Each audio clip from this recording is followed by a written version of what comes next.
This young lady hails from San Antonio, Texas. She had enough balls to tell Mr. Coopers, I want you to come to Texas. And I'm gonna give you a date. I don't have anybody there. I don't have a room. I ain't got no downline there yet, but I want you to come. And Tony Cooper's been a leader he is. Guess what he said? Okay. He showed up and she had that place. I mean, that place was crawling with people. They had people hanging off the walls from the chandeliers. They had people couldn't get in. There was called 3 wrecks outside, caused a baby to lose their bowel, and one lady lost her wig. And I mean, it was a night of all nights. Tony Cooper said, I'll come back anytime, anywhere you want me to go, Miss Roxann Corralejo. And this woman puts it on the map because she went out there and she made it happen. Ladies and gentlemen, she's known as the what lady? The Taco Lady. So without further ado, can we give a warm welcome to Miss Roxann Corralejo? Good morning, everybody. That is hilarious, Mr. Thomas. I'm just going to have you tell all my stories always. I'm like, wait, who lost a wig? Wait, what happened? That is phenomenal. Thank you so much. I appreciate you. You guys, we are just getting back from convention, and who's still like hyped? Who's still like rocking and rolling? Seeing all those who got what, we are still on fire. One of the best things for me about convention is really not the information. It's really not the product booths or any of that. It's seeing all of you. Like, that's what pumps me up. That's what gets me home so excited, is seeing all of you and feeling your energy. I get so exhausted because I'm absorbing all this energy and excitement, but I get to see everybody. I saw Deb, I saw Jackie, I saw Maria, I saw a lot of Maria. I saw Kush, I just saw a whole bunch of people that were out there. And what was so great about being out there or being at these events is that even before the event even starts, I'm pumped. Like, we walk into just the hallway and I'm getting excited. And then we walk into the room and I'm just floored, and I'm like ready to rock and roll every single time, every single event. But one of my most favorite things is that I know no matter what, I will see Mr. L. Thomas. At every event, never fail, I have seen him. Even before he knew who I was, I still saw him and I know who he was. And I'm like, oh, there's Al Thomas. And I'm like nudging people and like telling them, my guests, like, oh, that's Mr. Al Thomas. Like, when we get a chance, we have to meet him. He's phenomenal, but he always has a huge posse around him. And it was hard to get in the beginning. But I love the fact that he always sees me, gives me a hug, wants to take a picture, and just being around, just even on Zoom, all that energy, you can just feel through Zoom from him. And just a phenomenal person he is inside and out. I will say, though, that sadly, this trip, I did not see him. The only time I did not see him at an event was this last event in Dallas. Now, I had like all expectations of seeing him, as I always do, but I was supposed to see him Friday. I really was. I coordinated my flight to be there early to make sure I made his party, and I was going to be there, and I was stoked. I was ready to see him and everybody before everything started. But y'all know what? Things don't always go as planned.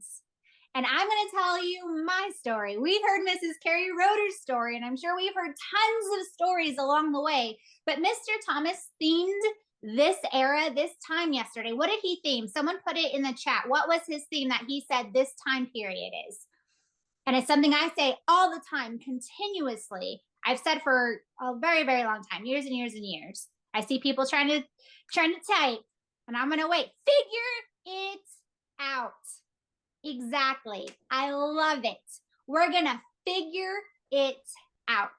So my plan for getting out to Dallas is I was flying, and I had my flight. Everything was good to go. But wouldn't you know it, when I first opened my eyes, first thing in the morning, I got that text message that a handful of people got that said, flight canceled. Flight canceled. Holy crap. This is the morning of. I'm supposed to leave. I'm supposed to be seeing Mr. L. Thomas. We're supposed to be celebrating his birthday. How am I going to get to Dallas? But guess what I had to do, guys? Someone put it in the chat. What did I need to do? Miss Jackie Black, she's saying it. She's like, I'm not wasting time. I'm going to say, figure it out. How to figure it out. Said Maria said drive. Absolutely. I said, all right. This is a lot earlier than I expected. I got to get stuff together. Let me pack my car. That's what was me figuring it out. Let me pivot. Yes, Catherine, you have to pivot. What's my next option? So first off, I call the airlines and saying, what can I do? How can I get out there? I need to get out there today, because after the fact, I got that I was rebooked. Cool, they rebooked me. I don't have to worry about it. But then I looked closer, trying to figure out what time my flight was leaving. They rebooked me for Monday, y'all. Monday. Wait a minute. So I'm going to land in Dallas after my flight from Dallas lands back in Lubbock. How does that make sense? That's not going to work. So I had to call them. I asked about the flight and she said, no, it's canceled. I can get you on a standby. I can see all this other stuff. And I'm like, well, I need to get there. I need something guaranteed. What do you have on standby? What are the times? And she goes, well, absolutely. I mean, actually all flights are canceled. And I said, wait, what? She said, yeah, air traffic control landed all flights. So we're coming to Lubbock. And some of you guys that had trouble getting into Dallas because Dallas was windy, y'all, that wind came from West Texas. So I'm in the heart of what Dallas was getting, but it started here with West Texas. So all flights are grounded, and they say the nearest airport is Clovis, New Mexico. And I'm like, at that point, I might as well drive all the way to Dallas. Like, I'm going west to go east. It makes no sense. So packed up my car, get ready to go driving. And I'm like, all right, I'm excited. I get on the road. So y'all, there are 4 levels of communication. The first level is the lie, which a lot of people have no problem doing, is the lie. The second level is going to be the truth. The third level is going to be transparency. Different than the truth, because now you're being transparent. You're going beyond just the truth. And the fourth is going to be vulnerability. A lot of us have trouble with the 4th level of communication, which is vulnerability. And that's what I'm going to do and share with you guys today. And it took me a long time to be vulnerable. I will tell you, just my background, my history, I kept all that tightly, but I'm working on it. So I'm going to be vulnerable with you guys today and let you know I got in my car. And the moment I pulled out of my garage, I saw all the dirt, all the dust, visibility extremely low in the air because of the wind. I said, uh-oh, this is going to be hard. I don't know if I can do this. And I start freaking out. I'm in full-blown panic attack mode. And I'm scared. And I'm hearing things and I'm seeing things on social media of not driving, highways closing. There's tons of accidents, all kinds of stuff because of the low visibility. And then I get on the highway, y'all. I start getting on the highway for a 6-hour drive to Dallas, and I start crying. And I'm so good at holding my emotions. I'm a strong, tough, independent woman. Like, I can handle anything and I can talk my way through anything. But I'm behind a wheel of a vehicle that's traveling 65 miles per hour because I am not going any lower or any higher than the speed limit. If I go lower, people are going to rear end me. If I go faster, I'm just too scared to drive. And I'm clenching this thing and I start crying and I'm like, no, this is full-blown panic attack. Like, I cannot, and I never tell myself I can't accomplish something, but I'm like, I cannot make this 6-hour drive this stressed out. This is not okay. So what I have to do, I had to turn around and I came home. But all wasn't lost. I called Mr. Trolley. I called my regional vice president and I said, I'm driving home because if anything, like right now, my brain can't figure out any other options, but maybe he can help me. And he just says, just drive slow, be safe. And I'm like, I can't drive slow. I'll get rear-ended. That's how accidents happen when there's low visibility. That's not an option. I got to go home. I get home, I sit down and I relax. I'm like, all right, what do I got to do? And I send a message to just the Lubbock group of people, seeing what's going on, what other people's options are, what other people are doing. And then I end up finding someone to get a ride with later that night. We left the same time Mr. Thomas's party was starting. That hurt my heart. But my next thought was, okay, I'm going to have to leave first thing in the morning, Saturday morning. Like, that's what it's going to have to be. When all this wind clears, when the weather advisories are done with, hopefully they open up the highways and all this stuff.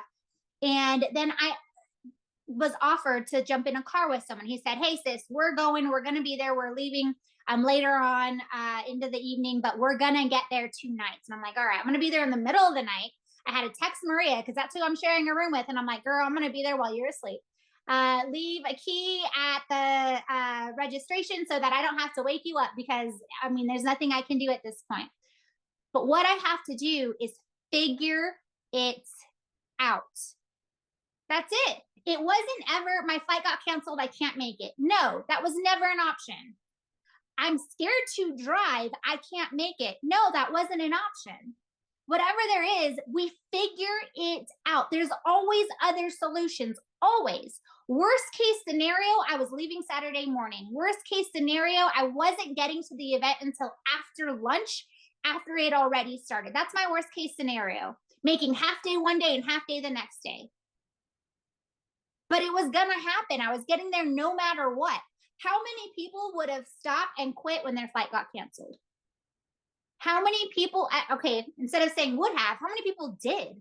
I talked to people that didn't make it out of Odessa, out of Lubbock, out of West Texas, because their flight got canceled and they couldn't get another flight. And I said, jump in the car. And they said, oh, it's just the visibility. I'm just nervous. And I said, I get that. I was in the same boat. Like, I literally started crying. I get it. Drive out first thing in the morning. And they didn't. Well, you know what? There's online streaming. Well, they didn't. What happens in someone's mind where one thing goes awry, where one thing doesn't go to plan, they quit? That is something I will never understand, because that's a bone in my body I do not possess. If I'm committed to something, if I say I'm going to do something, that's what commitment is. When you get married, you make a commitment. When something goes awry, do you throw in the towel? Some people do. No, you got to figure it out, y'all. Same thing in business. Figure it out. Now, why do I share that? Why do I share my story with y'all? Is because that happens to all of us. Do you have that mindset where you can figure it out? I never once threw in the towel. I said it's just not going to happen today, was my thought. Friday wasn't going to happen because I tried. I tried. I couldn't. It just wasn't happening. But I had someone, and this person had to convince me, actually, because 30 minutes, he was like, all right, I'm on my way. And I'm like, I think I'm going to wait and drive tomorrow. Even as a passenger, I was freaking out. As a passenger, like, I am scared to death. And I said, I think I'm going to wait. I wish you guys the best of luck. I trust you. I love you. I just don't trust everybody else on the road right now. And it's not happening. And he said, sis, I've traveled over 3 million miles. I've driven in worse stuff than this. He's a truck driver. And that's what I said when I got out there. People are like, how'd you get here? And I was like, I jumped into a car with a truck driver. They know these roads. And sure enough, I was freaking out along the way, but we made it. I had to suck that in inside. And this was the quietest ride, quietest people have ever heard me. They were trying to talk to me, and they're like, man, is she okay? They understood I was freaking out, because when Roxann doesn't say a word, that's a problem.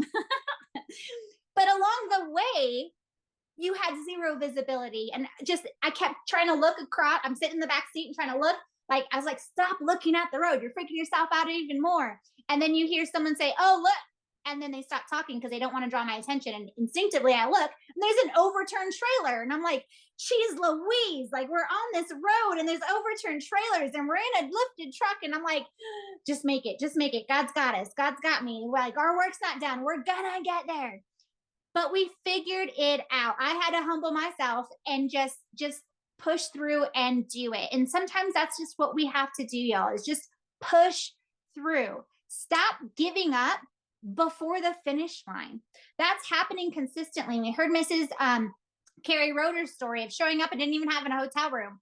And she said she giggled. Like, that happens. We laugh and we were just like, all right, well, what's next? And some people freak out. And I'm like, no, it's not that big of a deal. There are solutions. We will figure it out along the way, no matter what. And that's what I love about this business, is that we have so many people with that similar mindset.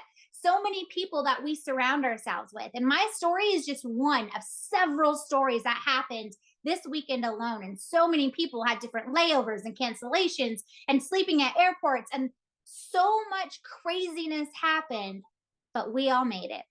We all made it to be in the environment, to see each other, and to be there.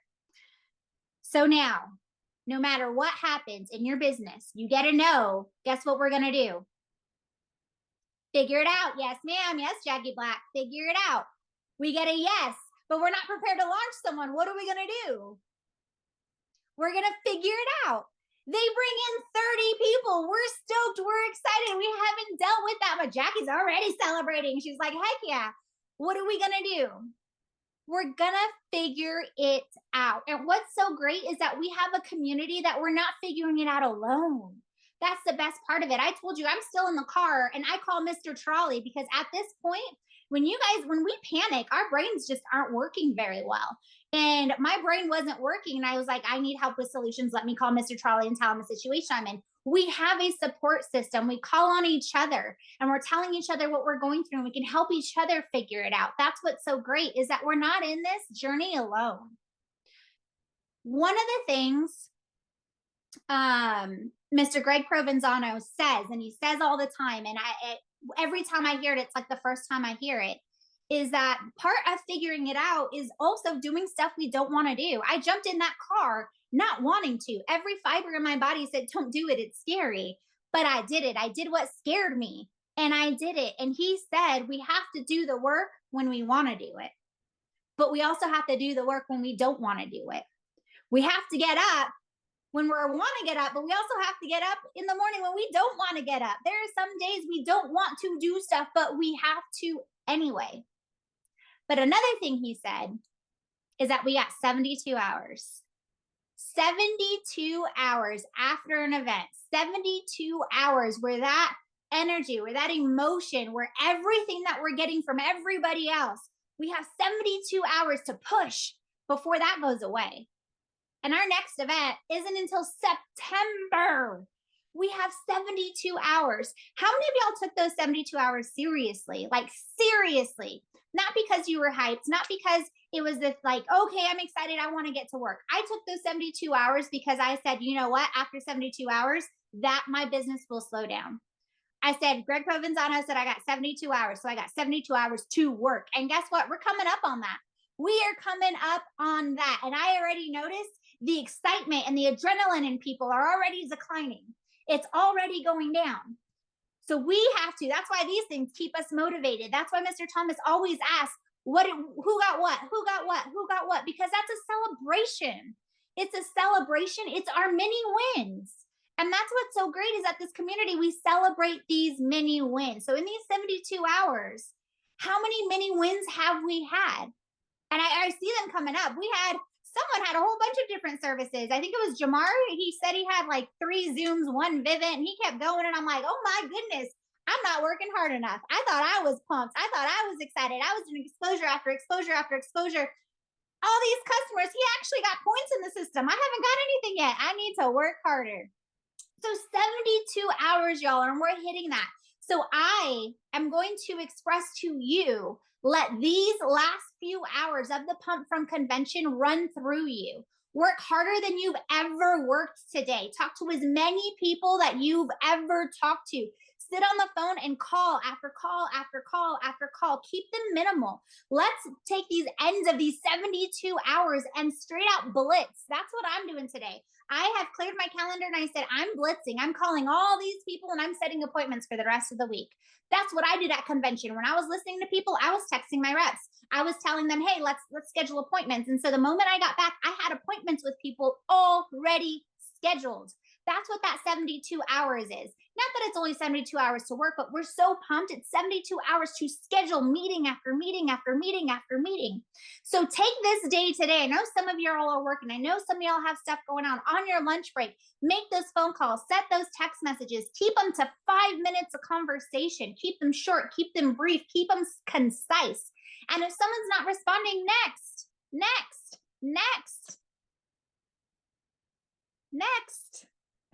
It's okay because those people that will show up will show up. One last story and one last example. Because I was at the event and I was messaging some reps, now they're excited. They weren't even at the event and they're excited as if they were. They're excited because of my excitement. That's why these 72 hours are so powerful, because the excitement you experience has that capability to flow into someone else. So now I have someone that's making phone calls. She's setting appointments. She's cold peaking, where she hasn't talked to a single person in the longest time. And she met someone at T-Mobile and she got his number. She got him on a call last night. He didn't even have the Zoom app. And I was looking for him and I was like, I don't see him. She goes, he's on. And she sends me his number. And I'm like, oh, he's on by phone. He called in. He can't see the slides. He can't see anything. And he's listening. And this is a group Zoom. So it's not like I can talk to him through the Zoom. So he's listening to the entire presentation. I'm like, all right, we have to get him on the phone right now. I have to talk to him right now. We're not wasting any time. She gets us on a 3-way call. I talk to him. I meet with him again this morning, show him the presentation again. Why? Because she is excited from my excitement. She saw a couple things in this gentleman. She saw his work ethic. She saw that he was very transparent with her, talking like, oh, no, you're right. You have a great plan. You need to stay where you are. Those are people with integrity that we want to work with, right? So because of my excitement, it transferred to her and it transferred to him, where he's excited in this business just by listening to a presentation over the phone, not seeing a single slide, not seeing any dollar signs, not seeing anything, just listening. It flowed through me, through her, through him. How freaking cool. A leader is one that knows the way, goes the way, and shows the way. I showed up at the event. I know the way and I went the way. Now I showed the way through one of my reps. And she's doing the same thing by getting to work. Now, Mr. Charlie said this on a call and he wrote it down and he said, adversity, what did he say? He said, success is built on the building blocks of adversities. And that's the truth. I had some struggles. I had some trials getting out there, but I made it. I made it. And guess what? Because I showed up, we will have some success stories out of this event. We will, without a doubt, because it took a really something big. It took me moving mountains to get to this event. That's why success will come out of it. Be, do, have. We have to be that person first. We have to show that we will figure it out. That's on us to do first. Once we do, once we can figure it out, then we will have that success. To be that regional vice president or senior vice president, we were all made to be, and we will be, because we will figure it out and we will figure it out together. Yo, I'm so pumped. I'm so excited. I hope y'all are too. I hope you are expressing that and sharing that with your team. Let them know how excited you are. Let it flow through you to them to bring on these new reps. Right now, our entire goal, my entire goal is recruit. Why? Because we want to build in to this launch of insurance. Build in to this launch of being our own bank. When I came to Lubbock, I could not offer a single electricity account because we weren't deregulated yet. But I painted that picture. I gave them the idea of what was going to happen. I told them what I was doing. I'm going to get 1,000 customers. I'm doing it with or without you. So what did we do? When I came to Lubbock, we recruited. We built into that launch. Let's do that for this launch of these new services. Do we know when they're coming out? Not yet. Do we care? No. The longer it takes, the better. The longer it takes, the more people we can build. Imagine if you had 50 new reps when this insurance launch. Guess what? That's 50 new services day one. And then they get their mom. Every single person gets one customer. That's 100 new services week one as this launches. But we can't get 100 on our own. We can. It's just a lot of work. I don't want to. So let's build into the launch of these services. Take that excitement. Keep it. Hold on to it. And let it flow through you to your team. Thank you, Mr. Thomas. I'm so excited. Let's keep building. Let's rock this, y'all.